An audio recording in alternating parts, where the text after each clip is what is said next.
Hi friends, తొలి ఏకాదశి శుభాకాంక్షలండి మీ అందరికీ. ఈరోజు మనం హారతి తయారు చేసుకునే విధానం చూద్దాం.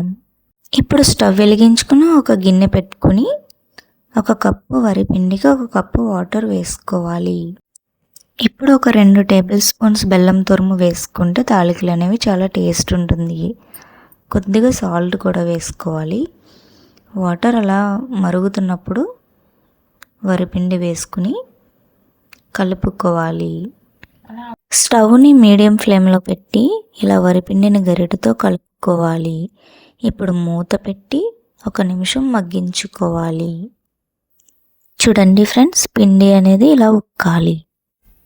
ఇప్పుడు స్టవ్ ఆఫ్ చేసుకుని మనం పెట్టుకున్న పిండిని ఒక ప్లేట్లోకి తీసుకుందాం. చూడండి, నేను చూపిస్తున్న విధంగా అలా ముద్ద అవ్వాలి. పిండి అంతా అలా ముద్ద అయ్యేలా చేసుకుని పక్కన పెట్టుకుని తాలికలు చేసుకుందాం. అలా వరిపిండి వేసుకుని తాలికలు చేసుకోవాలి. చూడండి, నేను చూపిస్తున్న విధంగా తాలికలు అనేవి మొత్తం చేసుకుందాం. నాకు ఈ హారతి చేయడం మా అమ్మ నేర్పించారండి.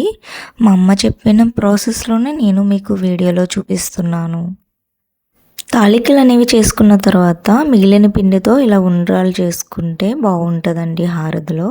ఇలా తాలికలు ఉండ్రాలు రెడీ చేసుకుని పక్కన పెట్టుకుని ఇప్పుడు స్టవ్ వెలిగించుకుని గిన్నె పెట్టుకోవాలి. 1 కప్పు వరిపిండికి 2 కప్స్ వాటర్ వేసుకుందాం.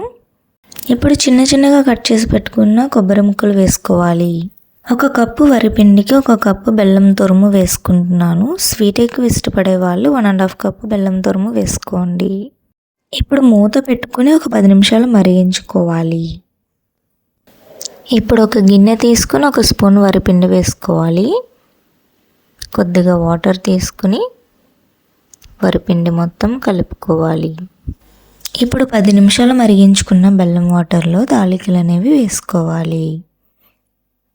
చూడండి ఫ్రెండ్స్, నేను చూపిస్తున్న విధంగా నెమ్మదిగా ఇరిగిపోకుండా వేసుకుందాం. ఇప్పుడు ముందుగా కలిపి పెట్టుకున్న వరిపిండి వాటర్ని వేసుకోవాలి. అస్సలు గరిటె పెట్టి కలపకూడదు. ఇలా మూత పెట్టుకుని ఒక 10 నిమిషాలు ఉడికించుకుందాం.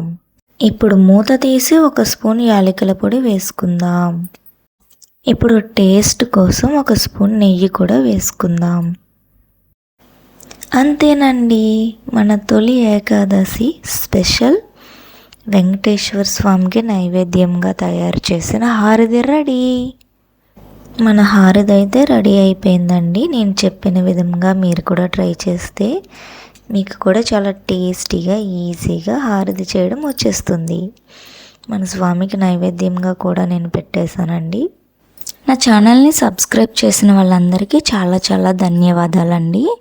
చేయని వాళ్ళు ఉంటే సబ్స్క్రైబ్ చేయండి. ఇలాంటి వీడియోస్ మరెన్నో మీకోసం నేను చేసి అప్లోడ్ చేస్తాను. Thanks for watching. బాయ్.